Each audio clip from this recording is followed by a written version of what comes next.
Good morning. তোমরা সবাই কেমন আছো? আমি তো খুব ভালো আছি। আর হ্যাঁ, সবাইকে হ্যাপি নিউ ইয়ার। আচ্ছা, এই ছুটিতে তোমরা কোথাও ঘুরতে গেছিলে? আমি ঘুরে এসেছিলাম আমাদের, কি বলতো, এটা কিসের ছবি? দেখো তো, চিনতে পারছো কিনা কেউ? আমি একটুখানি তাড়াতাড়ি আছি, একটু পচা হচ্ছে, তাও দেখো যদি একটু চিনতে পারো। হ্যাঁ, আমাদের রাজ্য পশ্চিমবঙ্গ। সেই পশ্চিমবঙ্গের এই যে সিঙ্গারার মতো দেখতে যে জায়গাটা, অর্থাৎ পশ্চিম এবং দক্ষিণ অঞ্চল যেটা, সেখানে গেছিলাম। সেই জায়গাটাকে অনেকে আবার বলে কি বলতো, রাঢ় অঞ্চল বলে, জানো তো, লাল মাটি দিয়ে ঢাকা। এবার ওইখানে প্রথমে আমি গিয়ে পৌঁছালাম বীরভূমে। বীরভূমে গেছি, সেখানে গিয়ে দেখি রবীন্দ্রনাথ ঠাকুর আমাদের জন্য একটা দারুণ জিনিস তৈরি করে গেছে, শান্তিনিকেতন। হ্যাঁ, এবার মনে পড়েছে, তাই তো? সেই শান্তিনিকেতনে আমি ঘুরতে গেছিলাম। সেখানে গিয়ে দেখি তো মেলা। আমি বললাম, এটা কি মেলা? বললো, এটা পৌষ মাসের মেলা। এর নাম হলো পৌষ মেলা। নানা রকম হার কানের শাড়ি কিনতে কিনতে দেখছি একজন ভদ্রলোক, এটা গেরুয়া বসন পরে, এই হাতে এমন করে কি যেন একটা নিয়ে এমন বাজাচ্ছে আর গান গাইছে, জানো তো। শুনে দেখি উনি গাইছে, খাঁচার ভিতর অচিন পাখি কেমনে আসে যায়, তারে ধরতে পারলে মনো বেড়ে দিতাম পাখির পায়। এই গানটা গাইছে। আচ্ছা, এই যে উনি এমন একটা জিনিস হাতে নিয়ে গাইছিল, তাতে টুং টুং করে আওয়াজ হচ্ছিল, এই জিনিসটার নাম কে বলতে পারবে? হ্যাঁ, ঠিক বলেছো, একটা তার, তাই এর নাম হচ্ছে একতারা, তাই তো? একতারা বাজিয়ে বাজিয়ে উনি গান গাইছে। আমি বললাম, দাদা আপনার নাম কি? বললো, আমি তো বাউল। আমি বললাম, আপনি এই গান লিখেছেন? বলছে, আরে না না, এই বাউল গান লিখেছেন আমাদের লালন ফকির।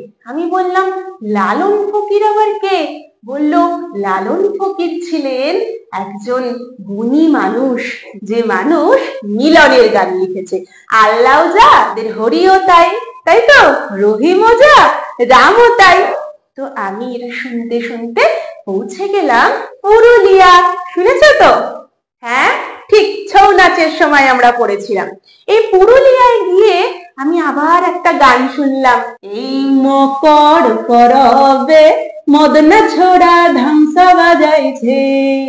ধামসা মানে হচ্ছে একটা, ওই তবলা দেখেছো তো, ঠিক তেমনি একটা বড় মাদল, সেখানে ওরা বাজায়, ধামসা মাদল বলে। আমি বললাম, এটা কেন গাইছো, এত আনন্দ কিসের? ওরা বলল, আরে বাবা, এটা তো আমাদের অগ্রহায়ণ মাসের শেষ থেকে এই পৌষ মাসের শেষ অবধি, অর্থাৎ পৌষ সংক্রান্তি অবধি আমরা এই উৎসব পালন করি। আমি বললাম, কেন? বলছে, এই সময় তো ধান ওঠে, ধান ওঠার আনন্দে আমরা এই পৌষ পার্বণে, এই মকর পরব আমরা উদযাপন করি। এটার আর একটা নাম আছে, জানো তো? বললাম, কি গো? বললো, টুসু পরব। আর এই যে গানটা গাইছিলাম আমরা, সেই গানের নাম হচ্ছে টুসু গান। এমন সময় আমার কানে আর একটা গান এলো, ভাদু আমার গর্ভবেনি, ওরে আমার ভাদু মনি, মাথায় দেব সোনার মুকুট, শাড়ি দিব জামদানি। আমি বললাম, আপনারা এই গান কেন গাইছেন? এটা কি গান? বলল, এটা ভাদু গান। এই ভাদু গান হয় ভাদ্র মাসে। এই ভাদ্র মাসে একটা ব্রত করে, মহিলারা করে। কেন করে বলো তো? ওইখানে নাকি এককালে এক রাজকন্যা থাকতো, তার নাম ভদ্রাবতী। সেখান থেকেই এই ভাদু নাম এসেছে।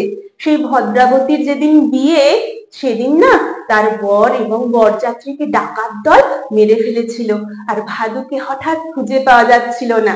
শোনা যায় সে নাকি ওই বরের চিতায় নিজের প্রাণ আত্মত্যাগ করেছিলেন।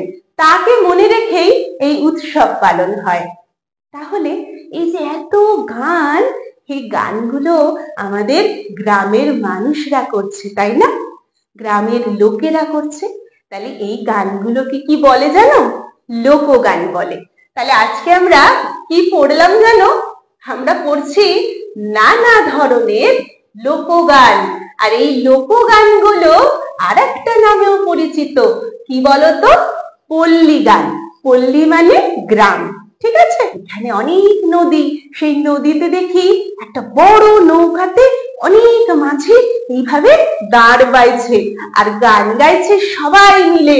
বলছে, নাও ছাড়াইয়া দে, পাল উড়াইয়া দে, ছল ছলাইয়া চলুক রে নাও, মাঝে দইরা দিয়া চলুক, মাঝে দইরা দিয়া। হে, আমি বললাম, তোমরা আবার কি গান গাইছো? এটা কোন লোকগীতি? বললো, এগুলো হলো সারি গান, সকলে মিলে গাওয়া হয়, তাই এই গানগুলোকে বলে সারি গান। তোমরা কখনো সারি গান শুনেছো? ঠিক বলেছো। ওই যে নলকূপ বসানোর সময় মুখে নানা রকম ছন্দে ছন্দে আওয়াজ করে। আগেকার দিনে যারা পালকি চালাতো বেহারারা, তারা বলতো হুন হুনা রে হুন হুনা, এভাবে যেত না? তাহলে তাদের এই শরীরের কষ্টগুলো একটু কম করার জন্য, অর্থাৎ মনে আনন্দ আনার জন্য তারা সারি গান গাইতো। কেমন লাগলো গল্পগুলো আর গানগুলো? বেশ। আর সব শেষে বলো দেখি, গান ইংরাজি কি? Very good, music. আর একটা সং। ঠিক। পরের দিন আবারও এই ক্লাসে অনেক মজা করব। চলো, টাটা।